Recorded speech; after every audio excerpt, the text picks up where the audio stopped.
Hi guys, and welcome to the Pet Quarter. In this video we are going to be analysing and reviewing the Royal Canin Gastrointestinal wet and dry dog foods. Now they do say and emphasize low fat, so we are going to see and address whether this food is good or bad, and whether the problem you are having and whether the gastrointestinal issue your dog is facing will be helped or hindered by this food. Now the first thing I want to share with you is that ingredients really do matter in pet food, irrespective of whatever people say, recommend, or try to sell you. Ingredients are king. What we put in our dogs' bodies is extremely important. They only have three inputs if you think about it. They have what they eat, what they drink, and levels of activity and happiness. So making sure we take care of those three aspects, you will have a very happy dog. Now when it comes to gastrointestinal issues, what no one really talks about is what is the underlying cause of the gastrointestinal issue. We go to the vet and we try to give our dog different supplements, and we try to give our dog different things that will only put patches on the problem but not address the problem head on. So if your dog has recurring gastrointestinal issues, it could be a protein intolerance, it could be something in your dog's food that's causing an inflammation that is causing your dog not to process food properly. Could it be a gut health issue? Could it be an allergen? Could it be a nutrition issue? What could it be? Think about these things and let's get down to business. So we are going to be reviewing the dry food first, and it's the Royal Canin Vet Health Gastrointestinal Low Fat Adult Dog Food. How good is this food? Well, we only have to look at the ingredients together and we will share whether this is a good or a bad food. The first ingredient is rice. The second ingredient is dehydrated poultry protein. Now, I don't know whether that's chicken or duck or any other poultry. They don't tell you. We don't know why. Then we have wheat, we have barley, we have hydrolyzed animal proteins, again, unspecified animal proteins, and we then have beet pulp and animal fats, and we have yeast products and fish oil and other ingredients. Now, straight away, what I can see is a bunch of inflammatory ingredients, such as rice, such as wheat, such as barley, and a lot of unspecific ingredients, such as animal fats and animal proteins and poultry protein. So let me ask you a question. If your dog has a gastrointestinal problem and we give your dog animal fats, will we know whether your dog is allergic to one particular protein or one particular animal, say chicken, say venison, say lamb, say salmon? We will not know because they don't tell you. They just say animal fats and animal protein, and they say poultry protein. So straight away, we see a bunch of inflammatory ingredients, high glycemic carbohydrates, and a bunch of unspecific ingredients such as poultry protein and animal fats. Now the wet food is very, very similar in terms of quality. We have pork byproducts. We don't know which pork byproducts precisely, just pork byproducts. Then we have rice flour, we have maize grits, we have maize flour. Again, poultry byproducts. They don't say chicken byproducts, they just say poultry byproducts. And then they say pork blood products. I don't really know what that is.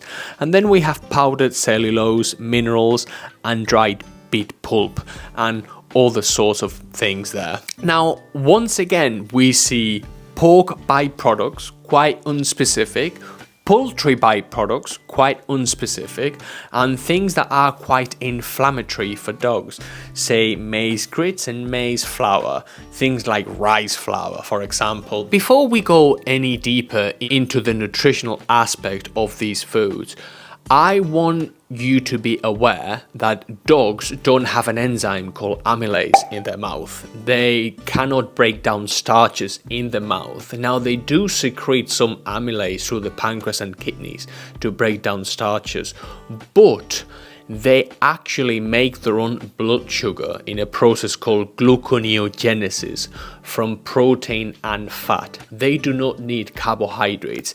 In fact, if you are feeding your dog high amounts of carbohydrates, that could be the very issue that you are facing. You are giving your dog too many carbohydrates, and those carbohydrates your dog is having a hard time breaking down, and as a result your dog has gastrointestinal problems. So we see here that even though this food is low fat, it isn't really low fat, is it? Because it has high amount of carbohydrates.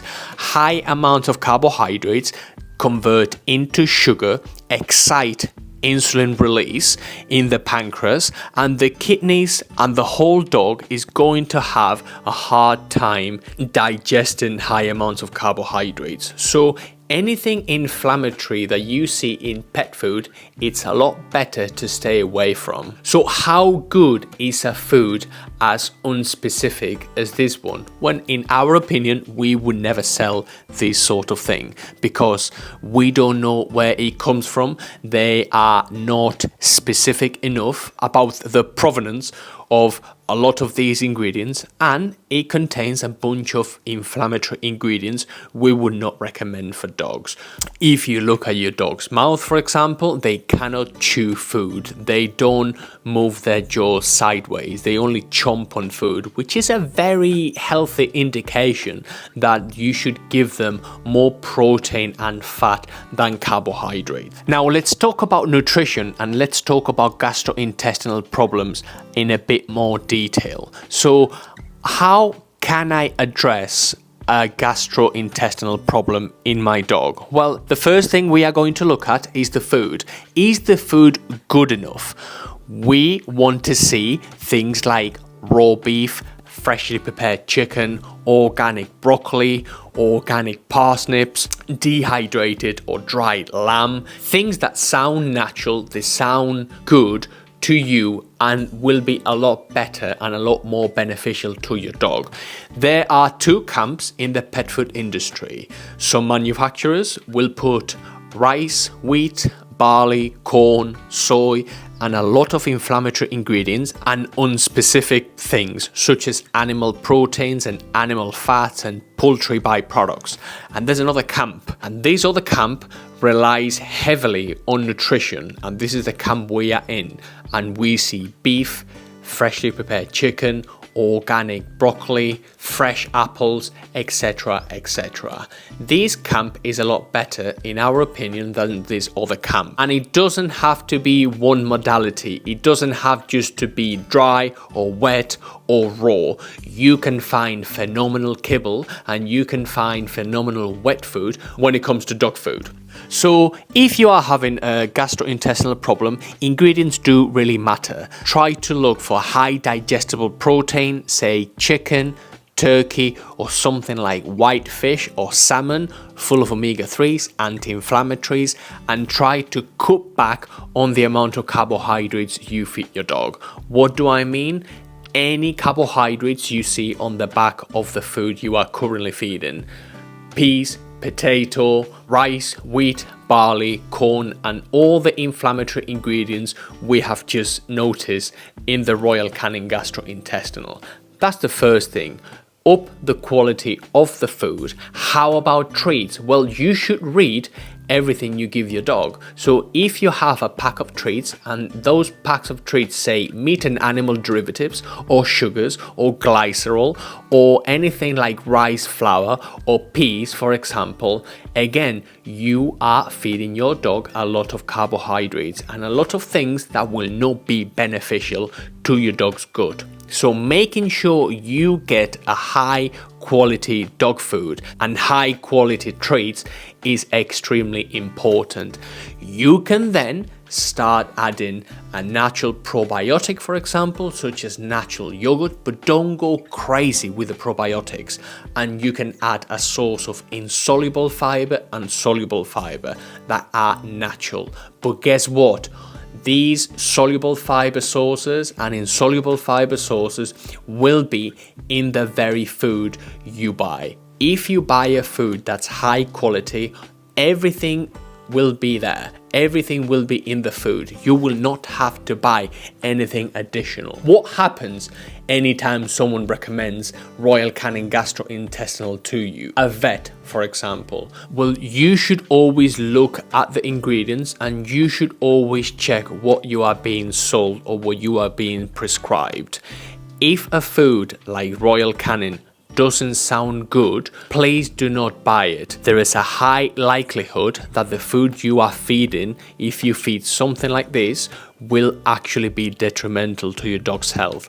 Always check the ingredients and try to seek better alternatives. For a full range of only good foods, you can click in the link in the description. We only sell good foods out of principle.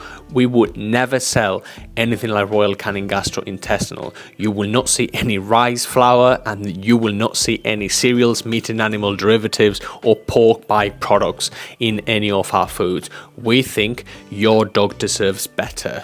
What do you think? Do you agree with me? Leave me a comment down below. Thank you, and I'll see you in the next one.